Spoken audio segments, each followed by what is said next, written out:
the world's #1 podcasting platform for African stories. Welcome, everyone, to International Podcast Day. It is a national holiday for podcasters globally.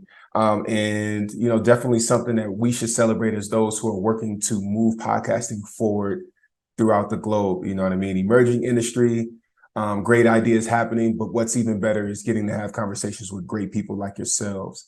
So I am Kevin Y. Brown, the Chief Content Officer and Head of Strategy at Afripods. I'm also a podcaster and have some experience on the production side. But we are joined today here with two amazing people, Mr. Talib and Ms. Gathoni. And I would like to open up the floor and give you both the opportunity to introduce yourselves before we jump into this amazing conversation around the Pan-African podcasting opportunity. So, of course, ladies first. Gathoni, please. Thank you, Kevin. My name is Gathoni Ngumba. I am the community manager at Afripods. I'm also a podcaster. I have a podcast called Opikiasi that I co-host with my sisters. I've been in the space, working in the space for the last 4.5 years, 5 years. So I'm happy to be here. Awesome. We're happy to have you. Talib. Thank you. So Talib Jasir, I'm the founder of Afros and Audio Podcast Festival. It's the first conference for and by Black indie podcast creatives and audio professionals in the States. And I'm also a podcaster. I started this work because of my own podcast endeavors, and I'm a podcast producer, run a team, and working to bring this conference to folks so that we can support one another in this space because we need it. October 21st and 22nd is when our conference is in Baltimore, Maryland. Thank you. Yes, no, thanks for sharing that information. I guess, we're talking about Pan-Africanism. Talib, your show, this is the your festival, this is the 5th year of the Afros and Audio Festival. Can you speak to us a bit about, I know you said you started the festival because of your pod, but how have you seen, your reach grow and expand as a result of being a podcaster and carrying on the good work of the festival? Absolutely. So I think whether it's in podcasting or anything else, right, community is where you start to see your expansion. I always tell people that, of course, being on the sidelines will get you, on the sidelines, right? Being in the game will get you some game time, right? And so our lives expand and progress and elevate the more people we bring in and the more people that we serve and that we allow to support and serve us. And so this conference has really been that. It's been an extension of this desire to find community. I wanted community when I started my first podcast. And so I built the community that I didn't see around me and that I needed. And so this work is an extension of that, and it has been for the last 5 years. So anytime you come to an Afros and Audio conference, that's what you're going to get first. Community first, and the work. We're people who podcast, right? We're not just podcasters. And I think that's the most important thing to remember as we work to support each other. Okay. And Gathoni, for you, I think you have an amazing opportunity, but a heavy task, right? Because podcasting is budding in Africa, and you are at the forefront of managing communities and being active across the board, not just, for a country, but across 54 countries and international. For you, how have you been able to grow the podcasting community, the greater podcast community? Because even, over this past week, we had the APVA Awards, right? The African Podcast Voiceover Awards, which was huge, the largest event to date, online for podcasters. But again, you being involved, you being a judge, right? You running community for Afripods. I feel like you're everywhere all at the same time. How have you been able to grow, community and grow the podcasting space? You're right. APVA just happened, and it was a big deal because apart from having the biggest online awards, we also had it live in 5 different countries, which is something that hasn't happened before.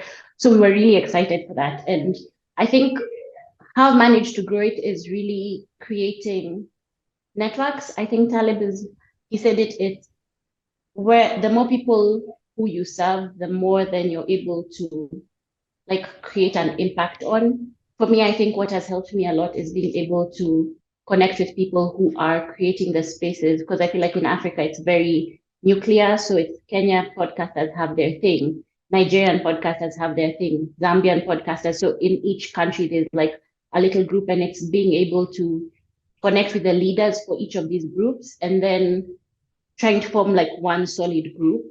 As Afripods, we also do, we were doing monthly meets with different countries. So it's just like almost a blind call for podcasters. And a lot of times when we have these meetings, a lot of them are coming and saying, oh, I didn't know we had this many podcasters in our country. I didn't know this was happening. So it's a lot of trial and error, trying to just throw out a net and pray for the, like someone to come and catch. And then when someone catches, they're now the new person who brings in like two more people. So we're just growing it slowly. There's people who are doing good work. Niger Pod Hub, APVA, Sema Box, Gold Coast Report. We have Africa Podfest. There's a lot of people who are doing the work. So it's just trying to attach myself to each of these little communities and then just bring them together. You know, something that I think is very interesting, you know, when we talk about Pan-African podcasting, right, is for us to have a proper understanding of what's taking place, right? So like, you know, a lot of times, you know, people refer to America. And the thing about America is America's different states, but it's like one federal law and one country, right? So we have like 50 plus states, but we're, you know what I mean, ultimately considered, you know what I mean, the same culture, for lack of a better term, right?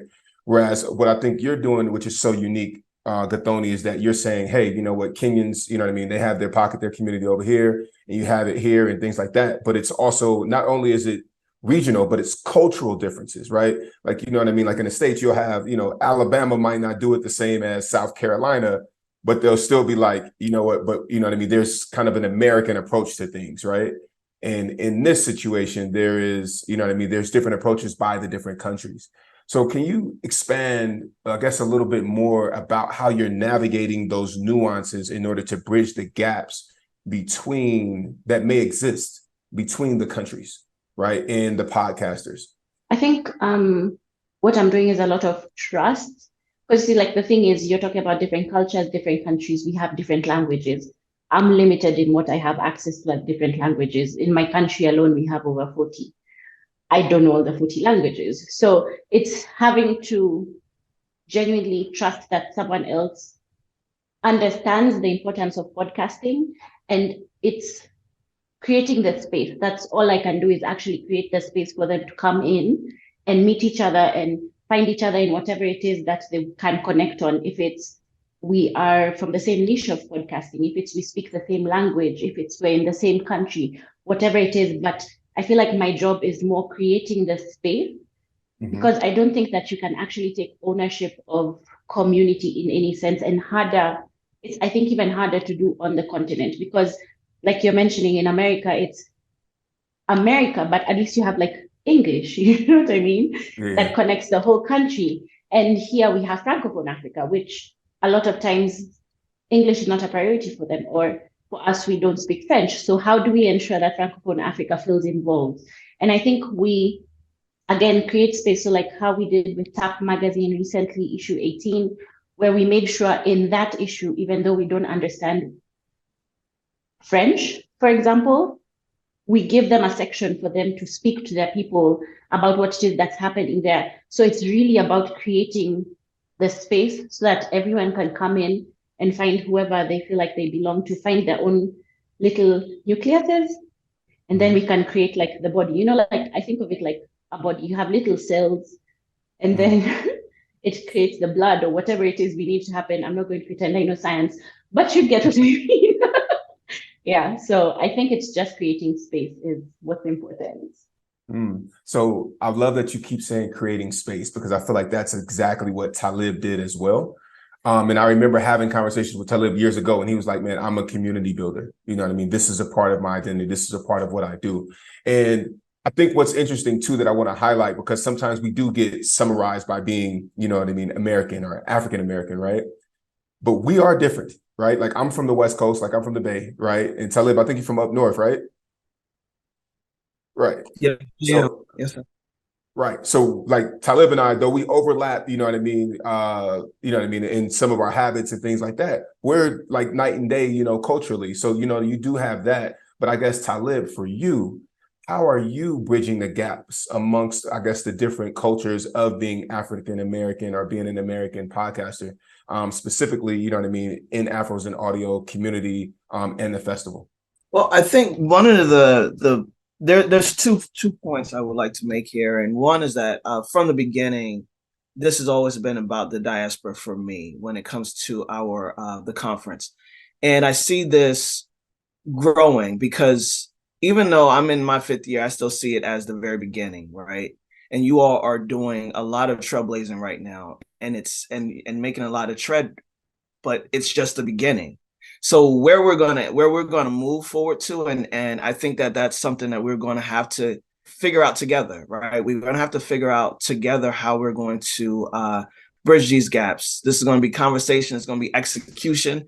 This is going to be trial and error. All these things, but the diaspora matters, right? And I think we are in an industry where there's so many different opportunities that are fresh that we could actually execute, whereas other industries, radio, television, that's already established, already, you know, has their barriers up and all that sort of thing. I think the innovation is ripe for us to really be taking moments to really think about our impact and what we can do together and make it happen, because that's the difference, the idea and execution, right? And so, and then the other piece for me has really been about ensuring that we are inclusive with all folks who identify as you know, someone from the African diaspora, but whatever their experience is, because I do believe that whatever the society looks like is what our communities get to look like, or else we are excluding someone. And that's not okay in a lot of ways. It keeps us stuck, not moving forward. If we're siloed in different ways that we're moving forward, and we're negating or neglecting this, we're eventually going to have to look at them as well, right? And I'm talking about the disabled community, LGBTQ community, all of those communities. We can include them now or include them later, but either way, we're going to have to be inclusive of folks that we don't have shared the same experience with in order for us to grow. Well, you speaking of inclusivity, and I remember, you know, participating as a panelist in Afros and Audio conference, you know what I mean, years ago, consistently, right? And I think one of the things that I saw you do is take some of the panelists that had opportunities that, you know what I mean, that we recommended, you know what I mean, from the Africa side, and put them on panels and give them opportunities to be a part of Afros and Audio in order to make sure that there is diversity and inclusion and, you know, Pan-Africanism. What further steps is Afros and Audio taking in order to make sure that, you know what I mean, there are voices being heard throughout the diaspora? How are you guys actively executing on that mission and goal? I think one of the important things, right, is our worldview expansion. When you only have one experience, you think inside that experience. And so just letting folks know that we each exist, I think, is one of the most important pieces. So, you know, I remember you all coming to the conference, of course, and it was amazing. And it was one of those things where folks were able to see for the first time, like, oh, this is happening. Oh, this is happening this way, right? And I think that what's so special about the movement that's happening across the continent right now is that it is, you know, like back in the day, if you learn how to drive a stick or something like that, or in there, like, because you don't know how to drive this way, you're going to be great trying to figure this out. Because if you already know something, like you think you already know something, then it's hard for you to learn some things. And I think what's really awesome about what the continent is doing right now is that there is innovation due to infrastructure, due to limited resources, due to things that we also experience here. But the ability to not only continue to push the narrative that this is our experience and we're able to do all the things that we're able to do, but also to make sure that those stories are being heard as much as possible. So wherever we can include, we include. And then again, wherever we can begin to sync up and say, all right, this is an opportunity like this. I appreciate being here with you all today. because it brings my voice to the folks that, you serve. And I get to in turn share this with the folks that I serve. And that to me is a step. Okay. And Gathoni, for you, you know what I mean? I guess working on things from the African side or from the continental side, let me say, right? Because we're all African, of African descent.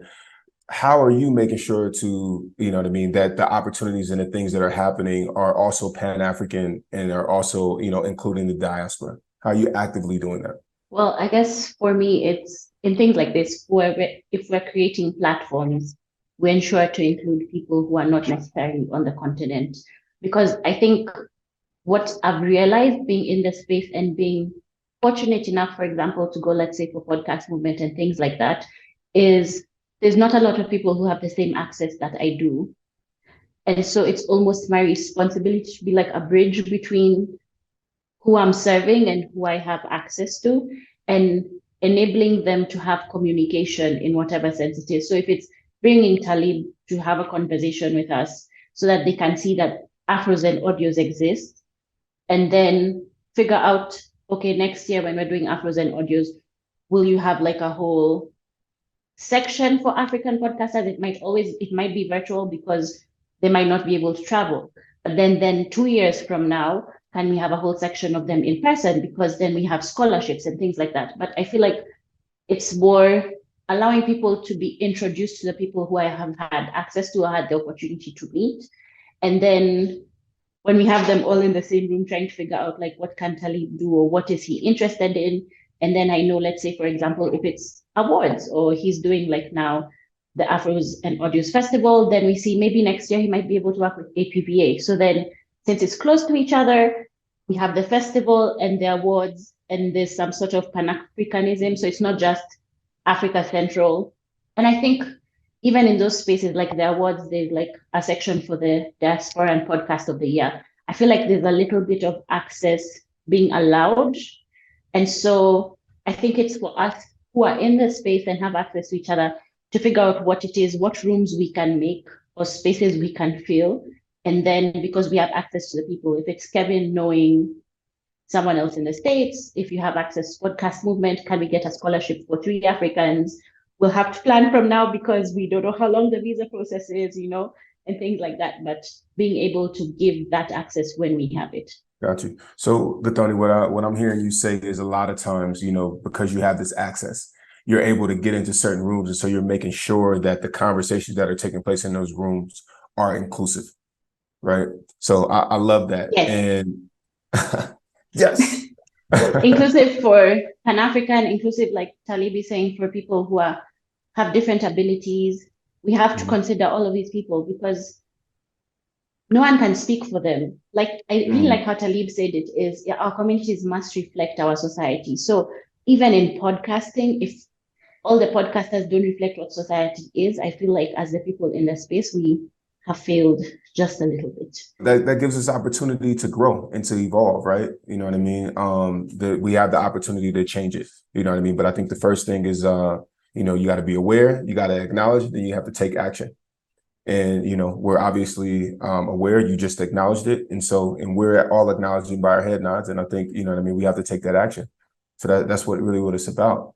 But Talib, you said something, you pointed out that the continent has the opportunity to be so innovative because industries are not established. And Gathoni, I am not going to steal your thunder, but I would like for you to highlight some of the things that are taking place, in the podcasting space. A couple of them I actually think are not as popular in the States, but are really happening, in the different podcasting communities here in Africa. And so I think if we could discuss some of those, innovative things that are taking place, I think that, it might give an opportunity for people to maybe pick it up in other markets throughout the diaspora.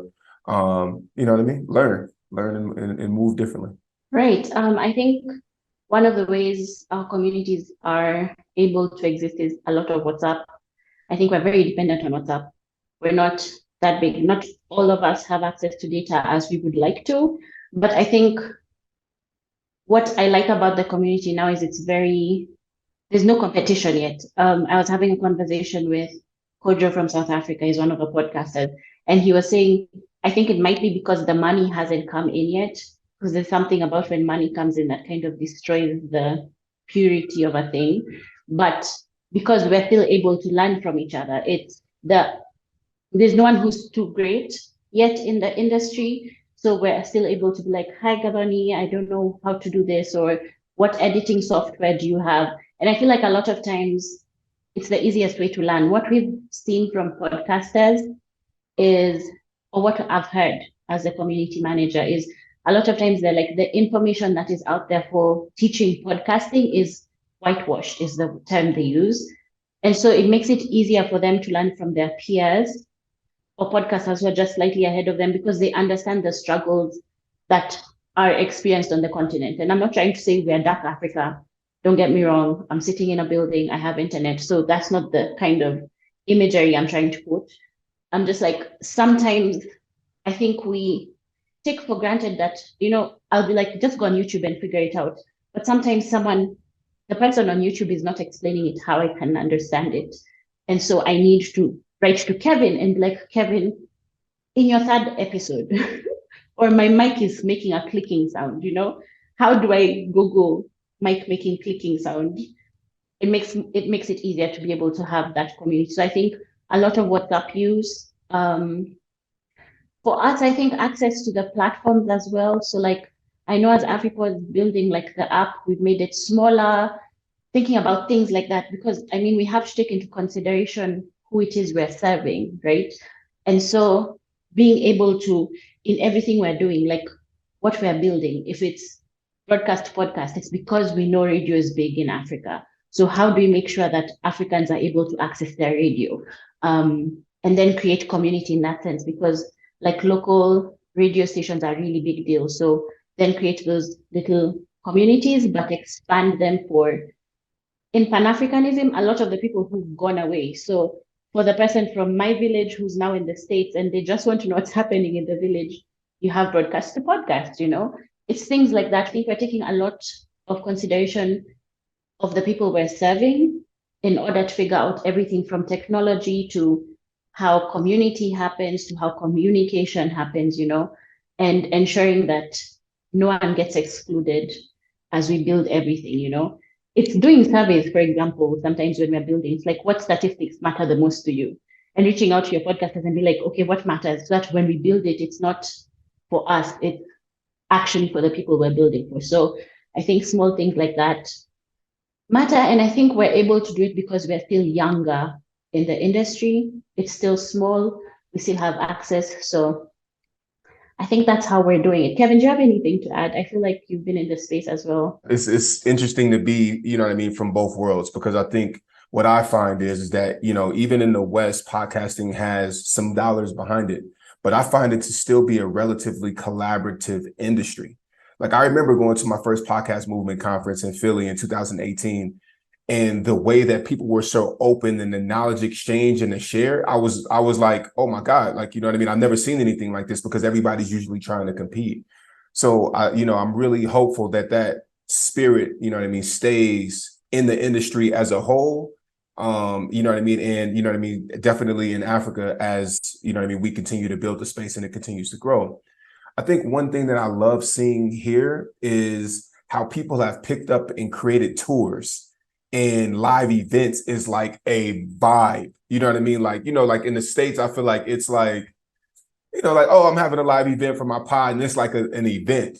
I feel like here it's like a culture, Like it's a thing to do. It's like, oh, are you pulling up to, to the Mics Are Open's live event? Are you pulling up to the Kevin Miner's, his poetry / podcast event? Like, it's really like a thing. And so you're seeing different podcasters go on tour, multi-city tours within their country and things like that. And the reason why I'm calling that so innovative is because the industry's not here, yet, right? Like, it's still budding in different markets, but you have these people who, we call our early adopters, or the avant-garde group, who are really saying, hey, you know what? I'm going to take this and I'm going to run with it. Like, we're seeing like cars getting wrapped, and people, really taking. And also, one thing that you're seeing happening is people are going and having conversations with people. They may go out of town, out of let's say the bigger metropolitan areas, and then they'll sit down and have convos and record pods with people who might just be, around. And I think giving them a voice and then letting them know, it's also expanding and showing, you know what I mean, what the power of the industry can do. Because one thing that is for sure is that, you know what I mean, some of the Western stories have been told a million times, right? Like how many more times, you know what I mean, can we see a different Batman, right? And I like Batman a lot, right? Or how many more times can we see, you know, Superman and these other characters? But you have this whole narrative and history of African stories that have never been told, that need to be brought to the forefront and need to be shared globally. And I think that those going on tour and having these, you know what I mean, these conversations and talking about history, and just stories that we've never heard of. Like prime example, right? Like I've been doing my efforts to bridge the gap and to make sure that there's a Pan-African opportunity has been a series that I created called Africa X, which is conversations with experts from Africa in Africa about Africa. And I had the opportunity to have Miss Gathoni and Ngumba on my show, right? And she was spitting so much game about, you know what I mean, stories and how important community is. But also she talked about caves in the coast of Kenya, you know what I mean, that were directly tied to the Mau Mau fighters. You know, and Gathoni, I'm gonna let you spit the history part of it. You know what I mean? I did learn, you know, from you, but she was talking about historical aspects and things that happen, you know what I mean, that actually affect and show why, let's say, the elders may have certain behaviors or may do things in a certain way, and it's the direct response and the direct correlation. But this is history and things like that that we don't know. So, you know, while telling history may not be innovative, I think the act of telling your own history in places where it has been completely colonized is, and it is important. But Gathoni, please bless us with a little bit of game about the Mau Mau and, you know what I mean, the caves and things like that, you know what I mean? Because, you know, as we are talking about Pan-Africanism, I think, you know what I mean, the importance of podcasting and the importance of telling stories is to hear it from the source and from the people of it. So that's why I don't want to speak too much on it, because I want you to, you know what I mean, to do that, because this is your story to tell, not mine. Well, is it my story? I think it's my people's story, but I don't know if it's mine. You are your I people. think that's true. Okay. But in the coast, the caves are part of the slave trade, because a lot of the history that's told about slavery is very focused on the western part of Africa. It's like Ghana, you know, the coming home thing. And listen, no shade at all, go Ghana. But I'm just like, sometimes we don't get the glimpse into what happened on our side as well. And there's a tour you can take if you go to the coast, where you go through the caves and there's someone who will have like a conversation. You walk through, you'll be taken to like a room, and it's really small. And the guy tell you how many people would fit in the room, how they put the women and children on one side, the men on one side, and you're in a tiny little room and you're trying to imagine how tall the African men were and having like 600 of them in a little thing. And it's just that journey where I feel like if you had those stories as podcasts, you know, we're talking about like the Mau Mau fighters who are the ones who went to the forest and fought for independence, basically, and talking about them, talking about the camps, because we had camps here as well. But when history is told, it's never about the African camps. Like when the World War is told about it, we went to save, you know, it was America, the West, and all of these people. But what happened to the Africans when they came back home after fighting the war? There are certain people who in the history books are seen as the saviors of the world, who then came and created the exact same detention camps for our people. But there's no one telling that story. What happens to like our grandfathers who had to dig all day and then cover the whole, like just to drive them mad, you know, so that they're not willing to fight. And those stories, I feel like, deserve a place, because there's history of it, but it's very hidden and it's not told. And I think that's the thing that podcasting offers for us, is an opportunity for us to tell our stories on our terms, because I feel like for a long time Africa has been told who they are, what they are, how they're about, why. And I think it's just being able to be like, I'm a Kenyan, I've grown up in Nairobi all my life, I speak like this, I am intelligent, I am educated, this is Africa, you know. And being able to create that platform and be like, you can't keep telling the story of the child with the fly on their lip, you know.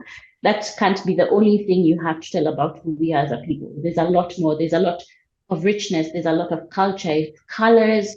It's how we celebrate life. How, you know, like when you're burying people, how different cultures do it. all of these stories need to be told. Because I feel like also in the conversation of Pan-Africanism, I feel like a lot of people who got taken, because that's what happened, if the stories are told, there's a version of you that connects to where it is you've come from, you know?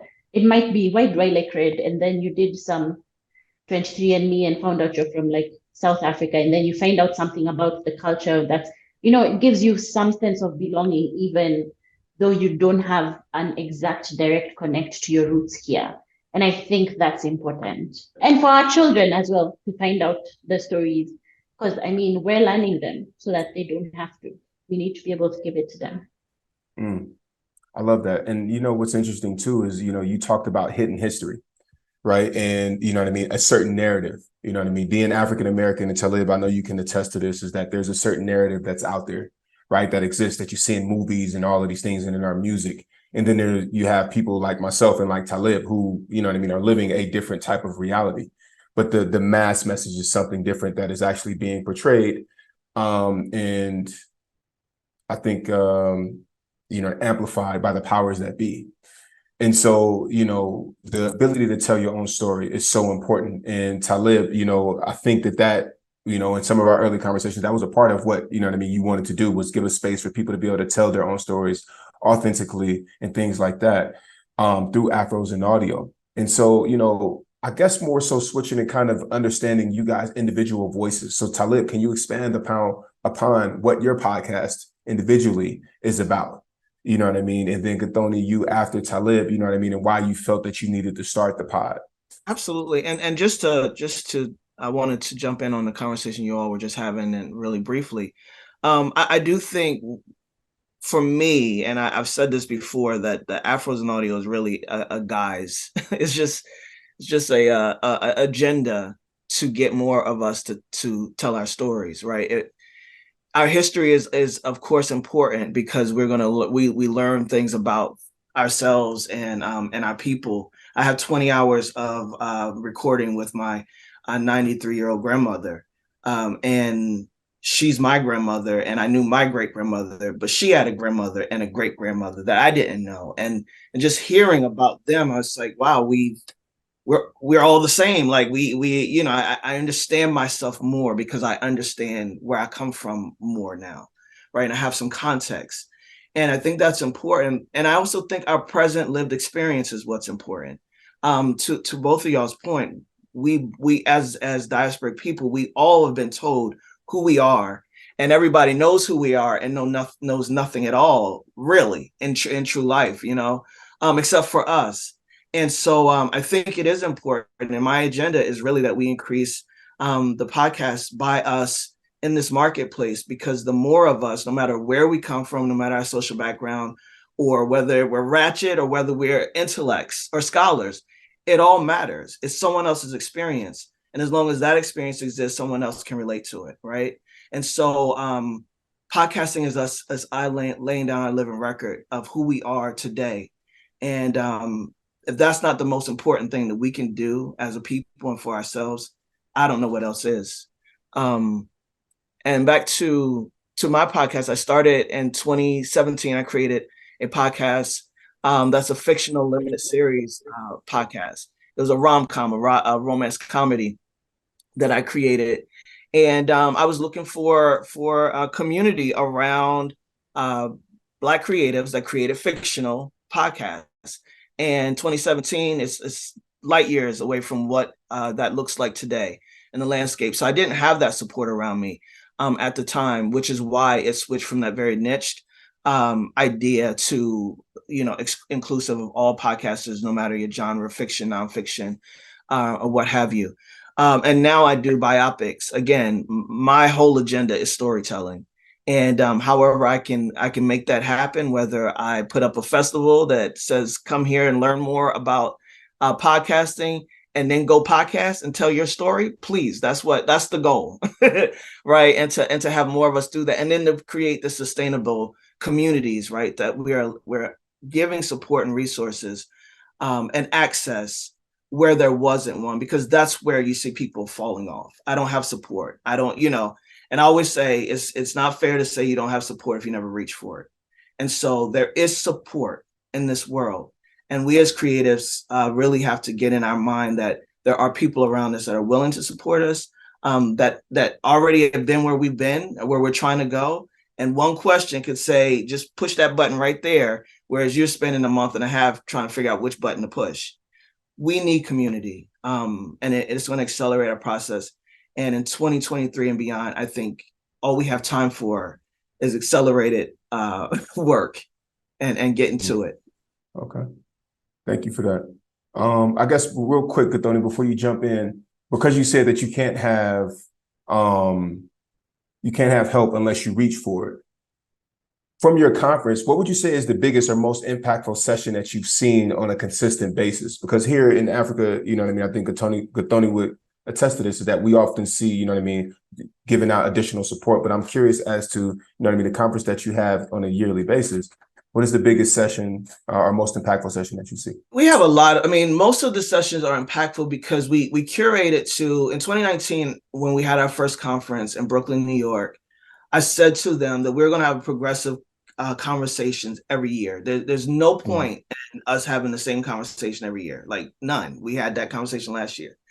Just look at the replays, right? Or we curate a conference that is forward moving, right, and forward progressive, but also in a way that says what is happening right now, and how can we get folks, because podcasting is evolving quickly. It's I liken it to an iPhone. The moment you buy the last model, something else has come out, and you're like, I should have waited, But besides the point, it's just like it's evolving. There's trends that are coming up. There's new companies coming up every day. There's new merges where you were on one platform, were editing in one way, and now you have video to add to it, and all these things are emerging, and we have to be on the pulse of that. We have to talk about it. One of the biggest issues that I've found in all communities where it comes to people that look like us is that this deliberate act of disinformation or not having access to information. And of course, with that, there's that access to opportunity. If we don't know it exists, how can we utilize it? And that's what's so important. So everything that we do at the Afros and Audio Conference is for aspiring, and it's for veterans, it's for intermediate, whatever you are, whatever phase you're in, we make sure there's something for everyone. Because again, the goal at the end of the day is that we are in this marketplace and we remain in a marketplace. So I'm very proud of that. I feel like all the sessions are super impactful. All right, switching back, Gathoni, please tell us about your podcast and why you started. So my podcast is a fun time with my sisters, genuinely. So what happened is we started it because it was the first time. I'm from a blended family. So it was the first time in, I think, like 18 years we've been together as siblings for an extended period of time in one house. And we're just like, wait, what? What are we going to do? How do we celebrate? And then, okay, Kiasi was born. And I think it's important because I feel like the conversations we're having, because we're from a blended family in Africa, that's not a topic we talk about. We don't put our business out there, I mean, all that. I feel like this is a Black people across the board thing. We don't put our business out there. And so when we're talking about like what our journey was, like how the divorce affected us, like has our upbringing impacted, like money, careers, and things like that, the differences as siblings. It's been very interesting for us to see how many people like attach to certain things. We've talked about like birth order, does it affect things? And everyone being like, oh my God, yeah, I'm a firstborn, or I'm a daughter in Africa, and things like that. And it's that having people give you feedback and just be like, I'm just like your big sister, that same thing happened to me, or our family is different, thank you so much, my father is exactly like yours. It's that finding connection with strangers. Even though we were just sharing our story, it wasn't like a big deal. We didn't think anyone would listen. We thought maybe our mother, and we're worried about it because like, is she going to be like, why you tell my business, So, but it's things like that, I think. Okay, Kiasi is, we're okay. Kiasi is a little bit. So we're okay, but just a little bit is basically what the podcast is about. So it just is us telling our stories. And it's been fun because I feel like a lot of people don't talk about where they've come from, how it affected them, and things like that. It's just a space we're slowly getting into. In Africa, if you've eaten and you have a roof over your head, you're okay, you know. So, I mean, oh, well, maybe not Africa. I feel like Black people. I could be wrong, but it's just like, did you eat? Do you have a roof? What do you have clothes? So what's depression? You know? So it's having those conversations basically. Kevin, you Yeah. look triggered. No, not triggered, but I'm looking at all of us nodding our head like, yeah, you know what I mean? And Yeah, you no, know, there's certain things that go across the board. across the board. And then, you know, if you go in somebody's house and the moms or grandma got to ask if you ate and then they find out you haven't eaten, oh, it's going to be a problem. You know what I mean? Like the Oh yeah, friend or no, whoever here invited you into the house, it's going to be some trouble. Like, why it's haven't they eaten? immediately. Why you ain't took care of it? Yep. Yeah. What did they have? And if you say no, oh, if you say no in Africa, ooh, that's rude. And so you have to like, it's just like, whose house are we going to? Okay, starve yourself because you know what's gonna happen. So yeah, it's that kind of thing. And I think Talib brought up something important where it's like we can't reach for help if we don't know where it is. And I feel like a lot of times that's the importance of the communities we're building now. What I've seen, even like with the meets we were doing with Afripods, is that the people in the country don't even know where to find the podcasters in their country. So to be able to reach for help, you actually, I feel like podcasting is very isolating. So sometimes you don't even know where to go. So maybe we might need to do a better job at being like, this is where to come. This is what you can get here. This is how, I mean, maybe we might have to build like a central space for everyone to come to. Love it. No, I agree. And you know that you know what I mean, you getting in trouble that's across the board. You know what I mean? Like that immediate why haven't they eaten? Why you haven't taken care of them? That's across the board. That It's is the look throughout though. the It's normally it's the look you get. It's the hey, what the stare. the wait till we get home. Yikes. So as we're, you know, continuing this convo, I guess one of the questions that I didn't ask that I think is important to ask of both of you all is what do you feel the actual Pan-African podcasting opportunity is? I think the opportunity, I've had the pleasure of speaking to folks, you know, from the continent in podcasting. Kevin, you know, you brought some folks to the conference that I've met, and then there's also folks that are stateside, right? That have the experience, and also bridge the gap. One person that I can speak to right now is his name is Raphael Harry, and he has a podcast called White Label American here. And so he talks to immigrants, basically, you know, in here that are in the United States.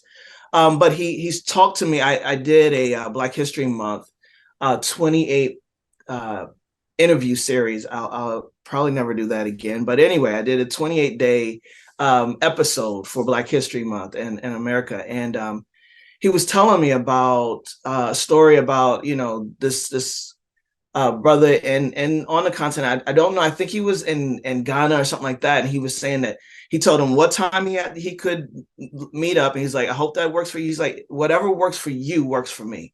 Right.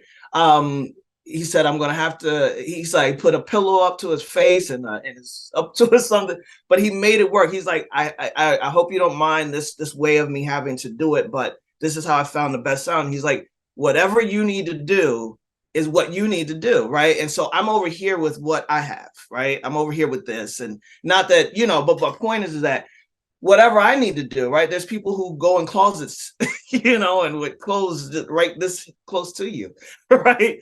Whatever we need to do. And I think that level of respect and understanding that we are doing what we can do with what we have in any given moment, right? And being willing to work inside of that. You know, Kevin, whenever you come to the conference and I know it's virtual, all of the sessions are in the morning, right? I'm not going to schedule y'all at 2:30 Eastern time, right? Because I want you all to be able to show up, and it's not, you know, it's not to a detriment to yourself and your time. You know, is what those things is that being willing to work together in ways that may not feel comfortable, in ways that may not go according to how we do things, but who says how we're doing things is accurate, right? So the more we learn from each other, the better off we are. And I hope I answered that question. I started rambling a little bit, but that's one of the things that I feel like we've got to be willing to learn, understand, and do the work together. So these conversations where you say, Talib, I need this, or I say, Gathoni, I need this, right? And then we're able to say, okay, let me connect you with the person that can do that, or I'm the person that can do that. And then let's start moving it forward.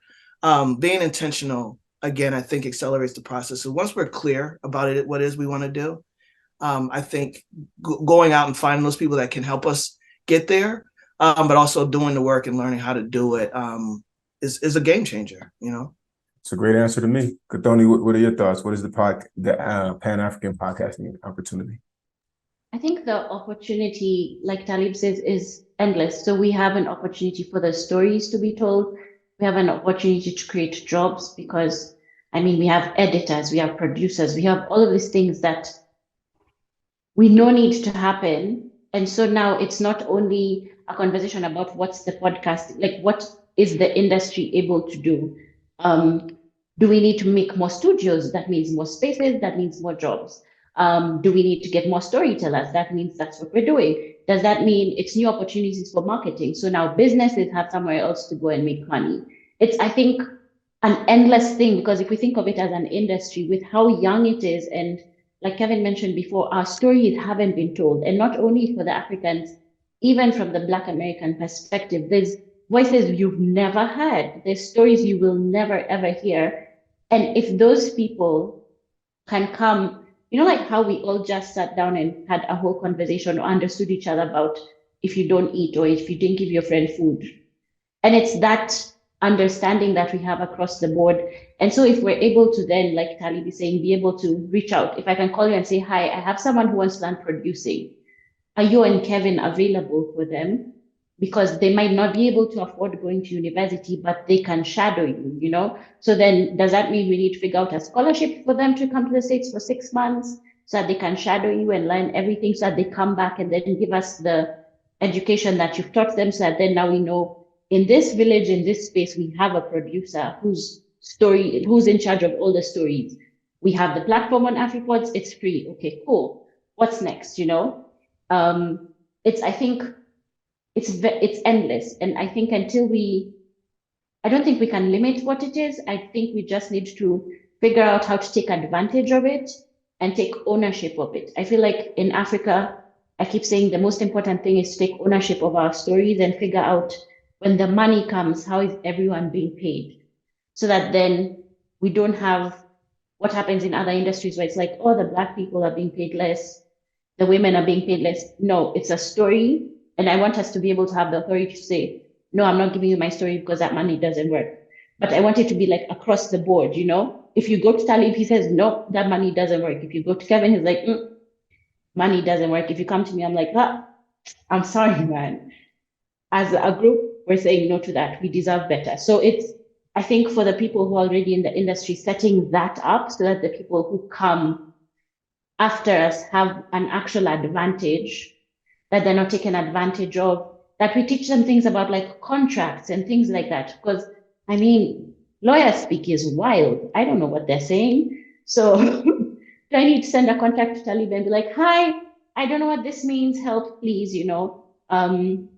You might not want to tell exactly how much you're earning, but I think being able to allow that access and continue with that community at that level. But the people who are in the industry setting the standard that would be ideal for the people coming behind us, you know, so that we make sure that it's not just good for us who are the pioneers, you know, who are setting it up. What happens to the next person who wants to start a festival in Africa, right? How do they learn from Talib? How are they able to take advantage of that and take advantage of his knowledge and grow it in the same way, you know? So that's the opportunity for us in the space to create the standard, but also to educate so that it grows and it can become its own thing. It's an industry. Let's make it a standalone industry. Love that. And I love both of your perspectives. Now, what I want to do is I want the person who's listening to this particular panel, I want us to give them an actionable step that they can take today to participate in a Pan-African podcasting opportunity and take a Pan-African approach to whatever it is that they're doing. So with that being said, can you give us maybe 1, 2, or 3, even if it's just one, you know what I mean, one action step that you think somebody could take today in order to participate and be involved in a Pan-African podcasting opportunity that exists? So I feel like one, there's a very obvious thing, right? And that's go to Afripods, find a podcast that you relate to, genre, whatever it is, or vice versa. There's pods in color. There's different directories over here as well that we can find some synergy in our conversations and begin to, again, work our way into each other's stories as well. And Gathoni, I really love what you said in the last response, because this industry is viable, right? There is space for people more than just behind the mic. And I truly believe, and one of the reasons that I create the conference as well, is that we have to create our own opportunities. We can sit at other tables, right? But in fact, it's our responsibility to sit at existing tables, to demand that access that's there. But we also get to build our own. And I think that's an opportunity in the industry, whether it's a group economics inside of particular communities, whether it's, like you said, making sure that 1 or 2 people are skilled in something that they can then support and then skill. We're talking about young people. We're talking about getting our young people involved in an industry as it continues to grow, so that they have an opportunity to earn a living or what have you. We have an opportunity, in my opinion, right?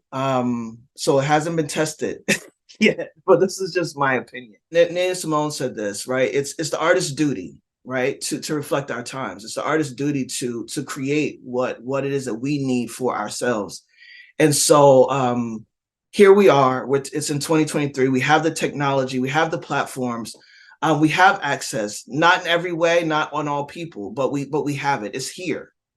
So with that said, how do we make sure that we are creating viability across the globe with one another? Because y'all have things that we don't have, and we have things that y'all don't have, and we have things that we both have that we can make better and improve on, if only we talked to one another, and if only we shared our experiences and knowledge. And we're doing that, but we all know here that we could do it a lot better.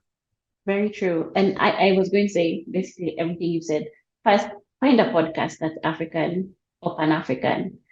Listen to them, because I feel like you can't understand the experience of the people unless they're the ones telling you the story. Listen to a business podcast about Africa by the African. Don't listen to what CNN tells you, no shade, about what is happening, in the African, because we're here, we know what it is. We understand our systems. So trust us, find what it is you want to find out about the continent and find a podcast about it. I think for the people who are in the industry currently, who have the access, that's us here, the people who we know, being able to have conversations and understand who the people we are representing are and what they need, and then have the conversations amongst ourselves, figure out how to fix that for them, and then take it back to them. Because you said it very well. We need to create our own spaces. I always say Africa's stories should be told by the people who know her best, which is her people. And so how do I create an opportunity for my people's stories to be told, even if it's in their language? And it's not exclusivity, it's inclusivity, because these people have not had an opportunity. How do I create a platform or accessibility on Afripods to ensure that someone who is differently abled is able to access everything on the platform? So that then when the other platforms come in, they're like, oh, we already did it. We've been doing it for a while, It's not sometimes waiting or considering what's already being done is not enough. It's figuring out what our people need and what the people we're representing need, and then building it for them before anyone else says it's okay. Because waiting for the okay, it's never going to work. And by the time they figure out what our people need, it's going to be too late. I was sitting in a conversation where they said, when race was created, we were just automatically put at the bottom. We'll always be put at the bottom. There's 5 different sectors and we are always put at the bottom. It's time for us to just decide for ourselves we're at the top. And it's not it's not being exclusive, it's not being anything. It's just for so long we've been at the bottom, and we have an opportunity to make ourselves the priority. So if we're in a position to do that, I think we should be able to do that. If you know something about production, should we then create opportunities? Let's say if Afros and Audios is happening, if you have the replays, should we create like 100 links where Africans can access it? Because if 100 people can access it, maybe they can give that information to people in their spaces. You know what I mean? But they might not have the money. It's just trying to figure out, we need to sit down and figure out what it is we can do, and then take it to the people and find out what else they need, have a little, put our heads together, figure it out, and then go back. So that when they finally come to give us what we need, we already have it. We'll be like, actually, no thanks, we're good. If I can just jump in, I love that you said that, and thank you for that, Gathoni. It wasn't a direct request, but all 4 replay years, I'm going to send to Kevin, and all that library, whatever information that can be used, y'all use it. So I'm glad you said that. Thank you. Yay, win for community. Ideas, right? Like things that we can like, oh yeah. That's accessible. Easy. Yeah. Right. Access. Okay. And I want to jump in too, because I got an idea. I think that, listen to Pan-African, our podcast throughout the diaspora, but don't just listen to them. Follow the host. Write into them if they provide an email or they provide their social media handles. Like join their community and become active in helping to spread their message, right? And I'm not saying just go and do it for anybody, but a show that you might actually really be liking and feeling. You know what I mean? Like help to expand, the story and the narrative and, these people's brands, right? As a part of what it is that you're doing, right? Like how often are people promoting people that they don't know personally, right? So I think that that's important. I think the second thing that I would say, which is, equally as important, if not more important, is to attend the Afros and Audio Festival, which is happening on October 21st through 22nd of this year. Because, that's a way, to be involved in the Pan-African podcasting opportunity as well. And so before we get out of here, I have to ask y'all 2 experts, what is the best way for our international podcast community to stay connected to you in order to follow your journey and to follow the impact in which you both are having on the podcasting community and the ecosystem as a whole? So Gathoni, please. So you can find me at Afripods everywhere. I want you to follow Afripods, please do. Download the app, listen to the podcast, support the creators. As Kevin has said, it's important for them to see that they're supported across the globe. You might find a podcast you really love it. So find an African podcast to listen to. You can also find me on social media at Podcasting in Africa. Social media is TikTok, Instagram, Facebook, and Twitter. And then you can find me on my podcast also, which is OK Kiasi, OKAYKIASI. Come join the madness me and my sisters have created. That's where you can find me. Love that. Thank you. Talib. Nice, thank you. Well, Afros and Audio, that's AFROS ANDAUDIO, Afros and Audio on Instagram, Facebook, and we're on Twitter, Afros_and_audio. So that's where you can find Afros and Audio. Our website is afrosandaudio.com. So you can go there, and I will also provide and share with Kevin, but Afripods 23 is a 25% off discount for all virtual tickets, and we are having a Friday pre-record. So on Friday, October 20th, we'll have on-demand pre-record sessions for that full day. So even though the conference is the 21st and the 22nd, there will be some virtual sessions and some live streaming from the conference. There'll be a full day of pre-recorded on-demand sessions starting on Friday. So anybody who has a virtual ticket and in person, they have access to that. So Afripods 23 is a discount code. I'll send it again to Kevin, as well as those replays of the last 4 years. And I hope it supports, and I can't wait to do work together, and come out to Kenya with Kevin soon. Me and Gathoni will both be here. Thank you both for your time and your expertise and your amazing voices as well. We are all grateful, and happy International Podcast Day. Thank you. Thank you for having us. Happy International Podcast Day.